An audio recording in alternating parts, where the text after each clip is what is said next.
Assalamualaikum warahmatullahi wabarakatuh.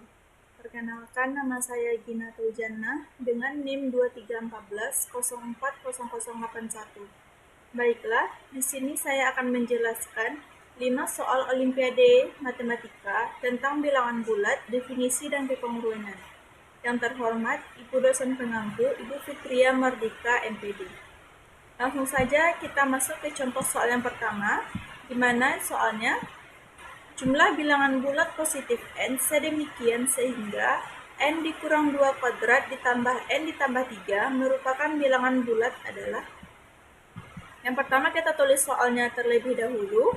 N dikurang 2 kuadrat per n ditambah 3. Kita jabarkan n dikurang 2 kuadratnya ini, di mana n 2 kuadrat dikurang 4n ditambah 4 ditambah 10n dikurang 10n ditambah 5 dikurang 5. Untuk 10n dikurang 10n ini dan 5 dikurang 5 ini hanya sebagai pembantu. Dia tidak mengubah bentuknya. Jadi n kuadrat dikurang 4n ditambah 4 ditambah 10n dikurang 10n ditambah 5 dikurang 5 per n ditambah 3. Hasilnya n kuadrat min 4 ditambah 10n plus 6n, 4 ditambah 5 plus 9, sisa min 10n dikurang 5 per n ditambah 3.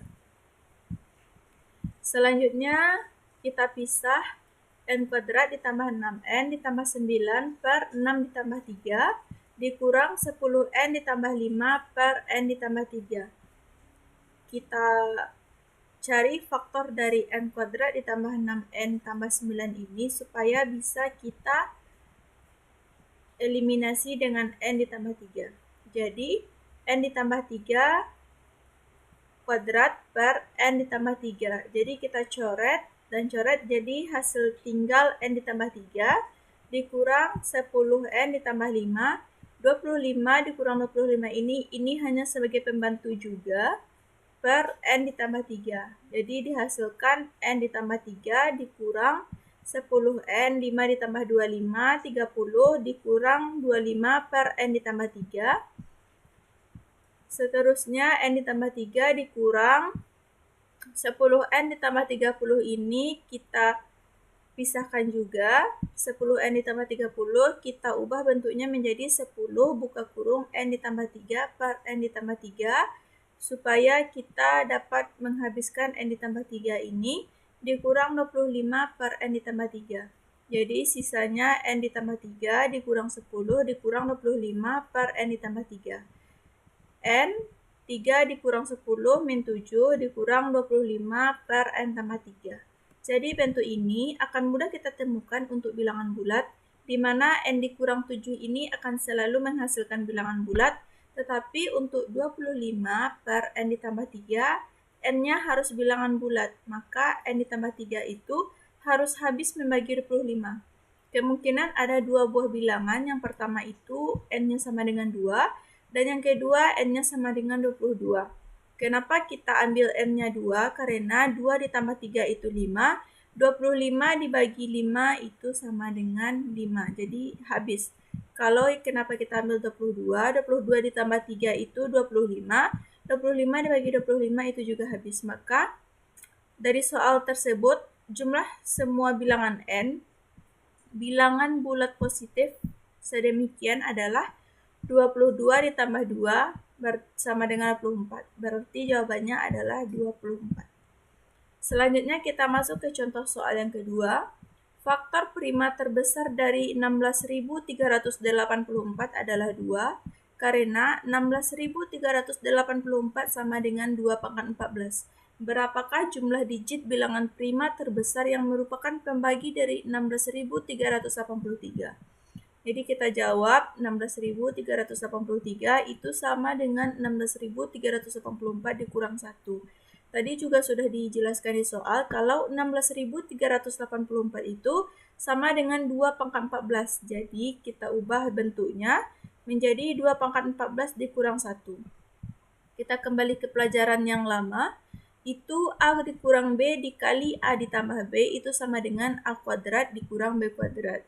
Jadi kita sudah menemukan bentuknya 2 pangkat 14 dikurang 1. 1 ini juga ada pangkatnya 1 tetapi tidak dituliskan. Jadi kita bisa memakai rumus yang di samping. Jadi kita pecah menjadi 2 pangkat 7 ditambah 1 dikali 2 pangkat 7 dikurang 1. 2 pangkat 7 itu 128 ditambah 1 dikali 128 dikurang 1. Hasilnya 129 dikali 127. Jadi 16.383 ini akan sama hasilnya dengan 129 dikali 127, itu faktornya 3 dikali 43 dikali 127. Dari soal di atas, itu pertanyaannya jumlah digit bilangan prima terbesar. Di antara 3 ini, bilangan prima terbesar itu adalah 127. Jadi kita jumlahkan digitnya semuanya. 1 ditambah 2 ditambah 7 sama dengan 10. Jadi hasilnya adalah 10. Selanjutnya kita masuk ke contoh soal yang ketiga. Jika M dan N adalah bilangan bulat positif sehingga M kuadrat ditambah 2M ditambah 3N sama dengan 33. Maka banyak bilangan N yang memenuhi adalah M kuadrat ditambah 2M ditambah 3N sama dengan 33. 3N-nya kita pindah ruaskan ke belakang menjadi M kuadrat ditambah 2M sama dengan 33 dikurang 3N. Kita jabarkan M kuadrat ditambah 2M ini, kita jadikan faktor menjadi M ditambah 1 pangkat 2. Untuk menghilangkan satunya ini kita kurangkan dengan 1 sama dengan 33 dikurang 3N. M ditambah 1 kuadrat sama dengan min 1 pindah ruas ke belakang menjadi 34 dikurang 3N. Kita masukkan M-nya itu sama dengan 1, kita masukkan ke rumus yang sudah kita dapatkan tadi. 1 ditambah 1 kuadrat sama dengan 34 dikurang 3N. 1 tambah 1, 2. 2 kuadrat itu adalah 4 sama dengan 34 dikurang 3N. 3N pindah ruas ke depan, 3N sama dengan 34 dikurang 4 sama dengan 30, N sama dengan 10. Untuk M sama dengan 2, 2 ditambah 1 kuadrat sama dengan 34 dikurang 3N. 2 tambah 1, 3. 3 kuadrat sama dengan 9 sama dengan 34 dikurang 3N. Pindah ruas 3N-nya ke depan, 34 dikurang 9 sama dengan 25. 3N sama dengan 25, N sama dengan 25 per 3. 25 per 3 itu tidak bisa, maka dia tidak memenuhi. Selanjutnya kita masukkan M sama dengan 3. 3 ditambah 1, 4. 4 kuadrat sama dengan 16. 16 sama dengan 34 dikurang 3N. 3N sama dengan 18. N sama dengan 6. Untuk yang M sama dengan 4. 4 ditambah 1, 5. 5 kuadrat itu 25 sama dengan 34 dikurang 3N. 3N, 34 dikurang 25, 9. N sama dengan 3. Untuk yang M-nya 5, 5 ditambah 1, 6, 6 kuadrat itu 36, 3N sama dengan 34 dikurang 36. Jadi itu kan nanti hasilnya itu negatif, jadi kita tidak bisa memakainya karena melibatkan N-nya itu bernilai nanti negatif. Jadi dari soal di atas, maka banyak bilangan N yang memenuhi bilangan bulat positif adalah itu hanya 3 yang memenuhi. Yang pertama M sama dengan 1, yang kedua M sama dengan 3, dan yang ketiga M sama dengan 4. Kalau yang M besar dari 5 atau sama dengan 5 itu dia tidak memenuhi lagi karena nanti N-nya itu akan bernilai negatif. Yang selanjutnya kita masuk ke contoh soal yang keempat. Perhatikan bahwa gambar di bawah ini terdapat 4 buah layang-layang kongruen yang termuat pada persegi dan ternyata masih tersisa daerah persegi yang diarsir. Jika panjang P sama dengan 3 akar 2 cm dan Q sama dengan 5 akar 2 cm, maka luas daerah yang diarsir adalah titik-titik cm kuadrat. Jadi kita cari luas persegi yang paling besar ini dulu, di mana sisinya itu P dan Q. Jadi kita jumlahkan nilai dari P dan Q ini dulu, 3 akar 2 ditambah 5 akar 2 cm. Jadi rumusnya sisi dikali sisi, 3 akar 2 ditambah 5 akar 2 dikali 3 akar 2 ditambah 5 akar 2. Hasilnya 8 akar 2 dikali 8 akar 2. 8 dikali 8, 64. Akar 2 dikali akar 2, akar 4. Akar 4 itu adalah 2. Jadi 64 dikali 2, 128 cm².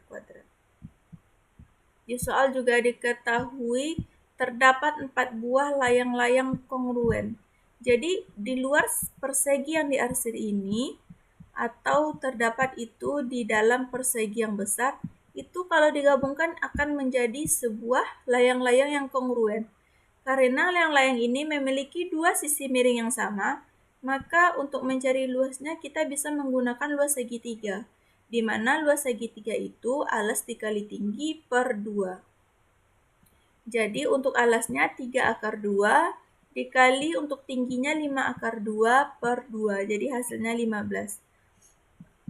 Jadi untuk luas layang-layang itu kita kalikan dengan 2 karena segitiga itu ditambah segitiga itu dia baru membentuk gambar yang di samping ini. Jadi 2 dikali 15 itu 30. Jadi di layang-layang ini ada 4 bagian segitiganya, maka 30 ini akan kita kalikan lagi dengan 4.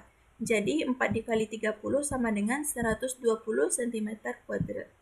Jadi luas dari daerah yang diarsir yang biru ini itu sama dengan luas persegi luar dikurang luas 4 kali luas layang-layang tadi.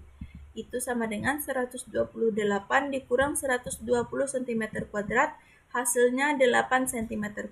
Jadi hasilnya 8 cm². Untuk yang terakhir, soal yang kelima, misalkan A dan B bilangan bulat sehingga A buka kurung A ditambah B sama dengan 34. Nilai terkecil dari A dikurang B adalah jawab. Kita misalkan untuk A-nya itu 1 dan untuk B-nya itu 33. Jadi kita masukkan ke soal yang di atas. 1 buka kurung 1 ditambah 33 sama dengan 34. Jadi untuk A dikurang B, 1 dikurang 33 itu min 32. Di soalnya nilai terkecil dari A dikurang B adalah ini kita memakai sistem trial error atau kita memakai sistem coba-coba. Jadi kita ambil angkanya, kemungkinan kita akan mencoba untuk A-nya itu negatif dan untuk B-nya itu positif. Kita ambil A-nya min 34 dan B-nya 33. Jadi kita masukkan ke soal min 34 buka kurung min 34 ditambah 33 sama dengan 34. Min 34 tambah 33 itu min 1 sama dengan 34. Jadi min dikali min positif sama dengan 34. Positif 34 sama dengan positif 34. Pertanyaannya A dikurang B. Jadi min 34 dikurang 33 sama dengan 67. Jadi kemungkinan besar jawabannya itu adalah min 67. Dan jika kita bandingkan dengan yang di atas tadi, maka yang lebih kecil itu adalah min 67. Jadi nilai terkecil dari A dikurang B itu adalah min 67. Sekian penjabaran soal Olimpiade Matematika dari saya ucapkan terima kasih.